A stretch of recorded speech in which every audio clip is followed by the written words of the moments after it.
हमसे गाड़ी सुनो। आओ मालकन सुनाओ ना, हम तो सुनवाई बैठे हैं। तुम तो लड़का ब्याहन आए हो, उते समधन पता नहीं कौन के संग गुलछल रे उड़ा रही। ऐसी ना कहो। ले सुनो, हम तुम्हें गाड़ी सुना रहे। महुआ टपे को रस भरो नया आयो। महुआ टप को रस भरो नया। हाँ, महुआ टपे को रस भरो नया आयो। महुआ टप को रस भरो नया। ए मोरी गुइया रस भरो ने आयो। अरा रा रा रा रा रस भरो ने आयो। महुआ टप को रस भरो नया। महुआ टप को रस भरो नया। कयो कयो मसूरिया की दार गुइया वादी करें। कयो कयो मसूरिया की दार गुइया वादी करे। हाँ, कयो कयो मसूरिया की दार गुइया वादी करें। कयो कयो मसूरिया की दार गुइया वादी करे। का सागर वाले सवासा कब्बाली सुनो। समधन हम तो बड़े शौकिया हैं कव्वाली सुनने के। ऐसी कव्वाली हम सुना रहे, तुम्हारे मुंह में पानी आ जाए। प्यार के मोड़ पर मिल गए हो अगर, प्यार के मोड़ पर मिल गए हो अगर, आज मिलने मिलाने का वादा करो। प्यार के मोड़ पर मिल गए हो अगर, आज मिलने मिलाने का वादा करो। आ गए हो तो जाने की जिद ना करो, आ गए हो तो जाने की जिद ना करो, जिंदगी भर निभाने का वादा करो। आ गए हो तो जाने की जिद ना करो, जा रहे हो तो आने का वादा करो। प्यार के मोड़ पर मिल गए हो अगर, प्यार के मोड़ पर मिल गए हो अगर, आज मिलने मिलाने का वादा करो। प्यार के मोड़ पर मिल गए हो अगर, आज मिलने मिलाने का वादा करो।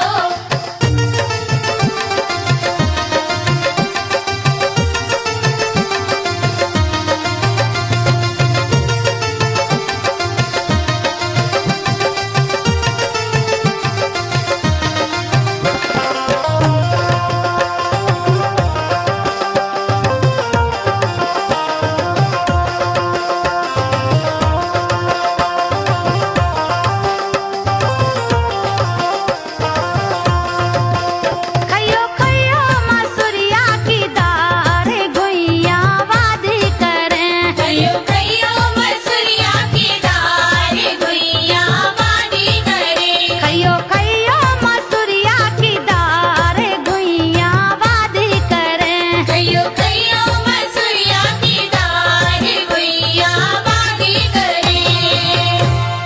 तो का दूल्हा के कक्का का कह रही हो? ददरिया सुनो, हम तुम्हारो दिल खुश कर दे हैं, तुम बेर बेर हमारी तरफ काय देखत हो। तुमने तो कमाल ही कर दो। अरे बांट ले मिर्चा धोरक ले नून, बांट ले मिर्चा धोरक ले नून, मिलवे बारी नैया पटक ले मूड पर है बिल्लन की मार छरक जे हो। पर है बिल्लन की मार सरक जे हो। पर है बिल्लन की मार छरक जे हो। पर है बिल्लन की मार सरक जे हो। कभू हमसे न पंगा तुम ले हो, कभू हमसे न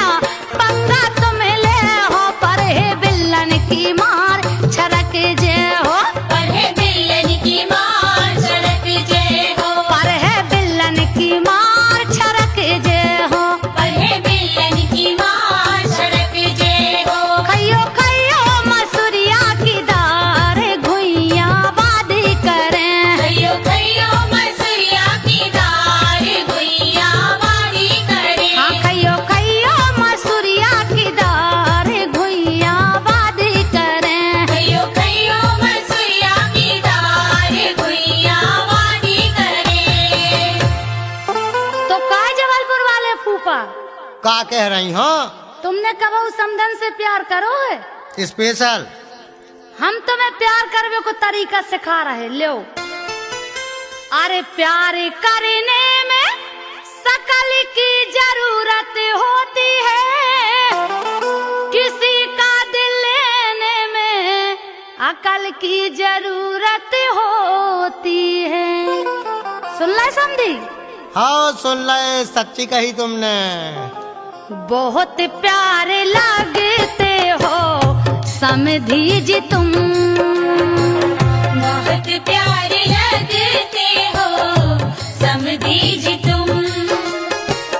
भले तुमने पी ली है, भले तुमने पी ली है थोड़ी सी रम, बहुत प्यारे लगते हो समधी जी तुम।